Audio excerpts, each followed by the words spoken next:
Coucou. Nouvelle vidéo aujourd'hui, je suis de très bonne humeur. Et oui, parce qu'aujourd'hui on redesign des logos, vous savez, la série qui fait des vues. Petit rappel pour les professionnels du métier qui tombent sur cette vidéo et qui vont se dire qu'est-ce qu'il est con, c'est pas comme ça qu'on fait un logo, c'est pas comme ça qu'on pense à un logo. Et ben vous avez raison, mais vous avez totalement raison. Rappelons-le que c'est pour s'amuser, se divertir, rendre un logo plus joli, c'est pas la force d'un logo. Vous m'envoyez des logos à l'adresse mail, je me rappelle plus du nom, donc elle va s'afficher ici. Et encore une fois, on est plus dans une bonne ambiance, on passe un bon moment, on essaie de rendre le logo plus sympa, je vous montre comment moi je l'aurais fait, et ça s'arrête là. Je ne présente pas de charte graphique. Désolé pour le décor qui est un peu triste aujourd'hui. Enfin, il n'y a pas de décor en fait. Si vous pensez que la plante qui est derrière moi, elle est tout le temps là, pas du tout. Elle gêne tellement le passage. Accompagné de mon petit Orangina rouge, meilleur soda sur cette planète. Enfin, dans la catégorie gazeux. Parce que dans les pas gazeux, il y a d'autres kings. Un petit coucou.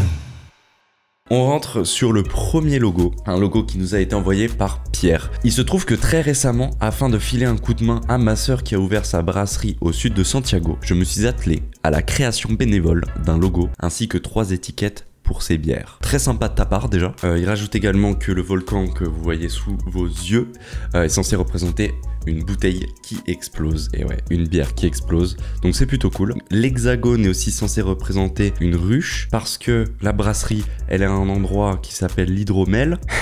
Beaucoup d'infos. Mais c'est bien.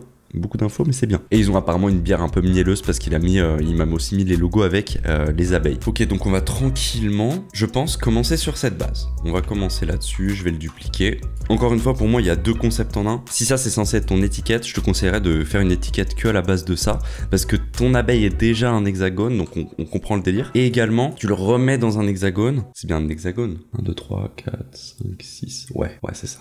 Je vous le dirai jamais assez, quand on dézoome, ça se mélange un peu et on sait pas trop quoi regarder. Là, comme tu l'as fait ici en fait. Donc je vais plus me baser sur ça. Donc je vais virer l'abeille, ça dégage. Ensuite, on va rendre tout ça un peu plus épais. Qu'est-ce que j'ai envie de faire? J'ai envie d'étirer un peu ça pour qu'on le voit un peu plus. Voilà. C'est pas mal. Et je pense que je vais aussi un petit peu arrondir les bords comme ça. Ok, donc là je trouve que c'est déjà mieux. Mais il y a un espace vide qui est pas forcément nécessaire. Je pense savoir. Je suis pas sûr que ça va marcher encore. Je vais supprimer ça. Même ça, ouais, si je vais en supprimer un. Et en fait, je vais l'étirer comme ça. Et en gros, on va venir monter la totalité du volcan. Hop. Ce que je vois dans ma tête là actuellement, c'est de supprimer ça, tu vois. Donc je vais fixer tout ça parce que c'est un peu la galère. Ok, nous y revoilà. Voilà la forme que je propose. Honnêtement, je trouve que c'est une forme qui change un peu. Je casse le délire de l'hexagone, donc ça peut-être, effectivement, c'est un souci. La prochaine chose que j'aimerais faire, c'est peut-être refaire un peu le coulis. Parce qu'en gros, j'aimerais lui donner un flow un peu plus... Alors je le referai bien parce que là ça n'a aucun sens. Et ici en fait, comme une grosse goutte, genre hop. T'as capté ou pas? Ouais bon c'est horrible mais on va recommencer. Ok, je pense qu'on est pas mal. Ouais, là ça me plaît déjà plus. C'est un truc genre un peu plus... Ah, c'est pas parfait, hein, ça pourrait être fait, tu vois. Mais je trouve que ça lui donne un flow un peu plus... Je sais pas, c'est plus prononcé, vous voyez. La prochaine étape, c'est quoi? C'est trouver une typo. Une typo qui matche ce style et aussi une typo, un placement, quoi. Donc c'est Pilan. Est-ce que vous aussi, vous êtes la team de taper majuscule A accent sur Google au lieu de juste retenir le code Alt? Alt 0192. Mais jamais je retiens ça. Hop. Ono Blazeface, ah là, elle est parfaite. Donc O-H-N-O espace Blazeface. C'est une typo que vous pouvez trouver sur Adobe Fonts. Voici donc le résultat de ce premier logo pour Pilan, la brasserie qui a ouvert à Santiago. Voilà, j'espère qu'il te plaît, comme tous les logos d'ailleurs. Pour ceux qui se posent la question, je les envoie évidemment, comme ça vous en faites ce que vous voulez. Et on passe tout de suite au logo numéro 2. Un petit coucou. Tu en as marre de t'habiller comme un loser? N'hésite pas à aller voir dans la description, la marque Poetic Wave ne m'a pas donné du tout de code promo. Mais le t-shirt au moment où je tourne cette vidéo devrait être disponible sur leur site. Ça fait partie de leur nouvelle collecte ou leur nouveau drop, je sais pas trop. En tout cas, très sympa de leur part, ils m'ont envoyé ce petit t-shirt sympathique. Voilà, le dos, vous verrez, j'ai pris 2-3 photos. Vous verrez, le dos est cool et tout. C'est la moindre des choses de les remercier. Donc Poetic Wave en description, trouvable directement si ça vous chauffe d'acheter ce t-shirt qui est chaud. La parenthèse instant promo se referme ici. Le nouveau logo qui nous a été envoyé tout droit de Akani Photographie. Je suis en train de redesigner un logo pour une marque de vêtements qui s'appelle Chunky, qui est un personnage. J'ai fait quelques essais, mais je ne le trouve pas encore assez impactant, surtout quand je mets le logo en noir et blanc et en petit. Très bien. Mon idée de base serait que le logo aille dans la même direction que celle de The Hundreds. Ouais, qui est une marque de vêtements aussi, effectivement, je connais. Voici le logo. Premièrement, j'adore le personnage. J'adore le look que tu lui as donné. Trop stylé, il a une vraie personnalité, genre pour le coup, ça passe super bien. J'imagine que intentionnellement, tu lui as donné un style un peu dessiné, un peu entre guillemets mal fait, d'où les imperfections et tout. Je trouve que c'est des imperfections peut-être un peu trop abusées. Peut-être que tu l'as fait sur iPad Pro et qu'ensuite tu l'as vectorisé et du coup ça a fait ça sur Illustrator. C'est possible, j'en sais rien. Il y a aussi par exemple ce genre de choses, quand un petit bout de rouge qui passe et un petit bout de rouge qui passe, je trouve que ça distrait un peu. Ça pourrait se ressentir comme un défaut, donc je pense qu'il faut faire attention à ça. Je vais le retravailler vite fait, je vais le soigner un peu. Je pense que c'est pas un procédé hyper intéressant en vidéo, donc comme ça vous allez voir directement où j'en suis après. Ok, la première phase a été effectuée. J'ai repris évidemment la base et je suis allé un petit peu peaufiner. En gros, moi ce qui m'a dérangé, c'est la différence de couleur entre tes yeux et ta bouche. Et je me suis dit que c'était beaucoup plus impactant de le faire de la même couleur. Également, la couleur des lunettes, pour limiter les différentes couleurs sur ton personnage, pour rester à 3 couleurs, ouais exact. Je me suis dit autant faire la lunette de la même couleur que le reste. Et aussi, il avait un petit bourrelet comme ça là. Il détournait un peu le regard alors qu'on pourrait juste lui faire une petite boule comme ça. Voilà, d'ailleurs c'est ce que j'ai fait, juste un petit trait comme ça. En deuxième étape, j'aimerais éventuellement donc reprendre ce délire d'une forme derrière. Une forme un peu moche qu'on va venir mettre derrière. Ok. On est pas mal hein. Ouais, j'aime bien. Ça manque de lumière qui tape, tu vois. Quand je dis lumière qui tape, je pense vraiment à un truc genre comme ça, tu vois. Un truc un peu, hop, tu viens venir ça en blanc, tu viens lui mettre un coin arrondi, tu viens augmenter son contour, tac. Et hop, tu viens de créer une lumière, comme s'il reflétait, tu vois. Ok, voilà. Voilà, j'en suis plutôt content. Je pense sincèrement que c'est mieux de remplir les lunettes parce que c'était un peu... je sais pas pourquoi, le fait de voir derrière les lunettes, de voir exactement la couleur, ça me dérangeait un peu. Ok, j'ai trouvé la typo de The Hundreds sur Dafont, donc c'est peut-être pas l'officiel, c'est peut-être un mec qui l'a refaite. Et on va taper Chunky. Elle s'appelle Blessed Day. Donc là, toute la question va être de comment je le place, de quelle couleur je le mets. Je pense que la couleur, ce sera tout simplement ça. Et je vais lui mettre un petit effet, déformation, arc inférieur. Ok, on va voir. Et je le tourne un peu comme ça. Je le vois bien longer un peu le truc, tu vois. Dans l'idée, tu sais, c'est un peu comme une petite signature.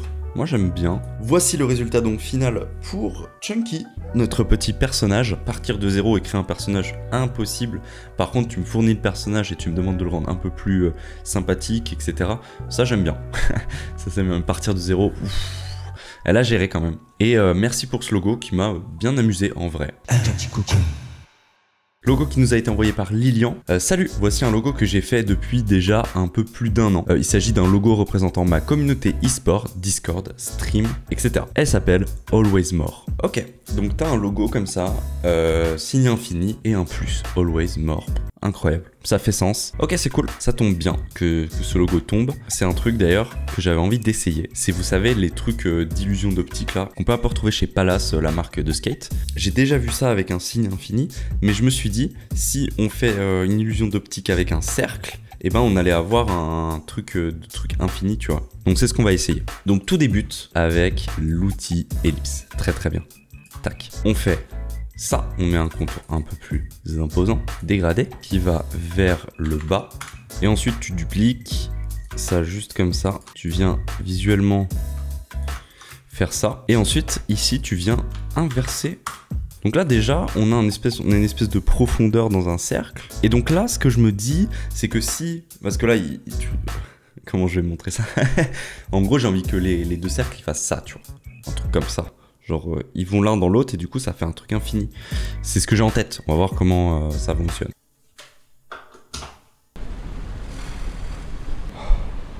On vient sélectionner deux trucs et là, il va falloir réfléchir. Concepteur de forme. Donc, quand on clique, ça ajoute et quand on clique, ça enlève. Ok. Donc, moi, j'aimerais enlever... Ah, si, je sais. Ok. Je veux enlever... En gros, ouais, voilà, c'est ça. Donc, tac, le cercle passe comme ça. Je veux enlever ça et ça, du coup. Non, je crois que ça c'est trop. Et là, si je viens remettre ça là-haut et que je le mets en dessous, bah ça marche pas. Ah voilà, c'est bon. Il faut supprimer que le truc du bas. Et là, normalement... Ah ouais. Oui, putain. Enfin. Ok, je vous la refais claire. tu as tes deux éléments collés comme ça, qui ont tous les deux un dégradé en haut et l'autre un dégradé en bas, ils sont juste décalés sur les côtés. Voilà, hyper simple à comprendre. Tac, tu les colles, mais genre vraiment pile poil. Tu copie-colles le truc de derrière en dessous, tu vas en avoir besoin. Tu prends le concepteur de forme, t'appuies sur Alt et tu cliques. Et en fait, tu vas venir chercher le truc du bas et tu le poses. Et là, en fait, t'as un truc, genre ils sont l'un dans l'autre, mais en même temps, ça fait un peu un signe infini, je trouve. Voilà ce que ça donne en couleur. Et maintenant, on va lui trouver une typo. Et on va écrire Always More. En typo, on va choisir la Argest Black Condensed Oblique, qui est une fonte de Blaze Type, un ami à moi qui a une fonderie. J'ai envie de mettre un cadre à notre logo, comme ça, genre. Hop, un truc comme ça, un peu épais. Et voici donc le logo final que je propose à Always More. Ça colle peut-être un peu moins à votre univers, mais peut-être que ça peut vous donner une idée et vous balancer dans cette direction. Mais en tout cas, j'aime bien le symbole, je le trouve plutôt efficace. Dites-moi ce que vous en pensez dans les commentaires. On passe tout de suite au logo 4, mais juste avant, c'était pour vous dire que là, j'ai pioché dans des logos qui datent du 22 mai. Mais voilà, c'est chaud là, on est en août quoi. Donc ça veut dire, en fait, j'essaie de le faire dans l'ordre. J'essaie pas de piocher au hasard dans les trucs. Pour le moment, en tout cas, je fais comme ça. Un logo qui nous vient tout droit de Alex, qui a en fait une page Instagram où il poste des clips de skate à Nantes, visiblement. Voilà, tout d'abord, je tiens à préciser que je débute dans le graphisme, pas de problème. Le logo a été fait entièrement à la main, pas d'image prise sur Internet et sur Photoshop. Ok, pas de souci. Bravo à toi, si tu débutes dans le graphisme, c'est déjà super cool ce que t'as fait. Et en gros, moi, la première chose que j'ai envie de faire, quand je vois quelque chose comme ça, au lieu de mettre un éléphant comme il serait dans son état naturel sur un skate, moi, j'aurais envie de lui donner un état un peu humain pour donner plus de mouvement au logo. Tu sais, je le mettrais debout en mode il surfe sur le skate et tout, tu vois. Et on va commencer par tracer un skate, les gens. Parce que c'est la base de tout. Donc là, je vois bien un skate un peu comme ça, tu vois. Hop. C'est le pire. Je fais ça à la souris, hein, me détestez pas. On vous a toujours dit qu'il fallait savoir dessiner pour faire du graphisme? Non. Et genre, il serait content. Genre, il aurait un bras comme ça. Il aurait des oreilles. Une tête avec une trompe. Donc voici le croquis que j'ai. Je vais d'abord commencer le skate. Ok. La planche est faite. Elle est déjà mieux. On va s'attaquer aux roues. Comme ça, je pense. Inversé, incliné comme ça, une autre derrière. Ok, voici mes roues. Bon, moi là, ça sera rempli, donc on s'en fout un peu pour le moment. Ouais, l'éléphant, ça va être un peu chaud, je pense. On va voir. Ok, on s'approche légèrement plus de ce que j'avais dessiné à la base. En fait, je me pose la question, est-ce que je veux le remplir tout en rouge? Ça n'aurait pas de sens. Ou est-ce que je veux le mettre full black et genre que les contours noirs que vous voyez là, ils deviennent blancs pour du coup créer les espaces. Je vais essayer de voir. Ok, nous voilà sur ce que je vais rester, je pense. Et ce que j'imaginais du coup, très important pour la typo, c'est d'écrire tout l'un sous l'autre. Et en fait, j'aime bien l'effet. Je vais prendre une typo très compacte, condensed. J'ai pris la Balboa. Balboa qui est une typo, je sais pas. Ah ouais, je me projette. Ok, je me projette. Je pense que je vais rester avec ça et je vais tester juste d'autres variantes de couleurs et peut-être le mettre dans un cadre à voir si ça peut être cool. Et vous allez bien le voir au moment de la conclusion. Voici donc le 4e logo. J'estime avoir donné un peu vie à ton éléphant.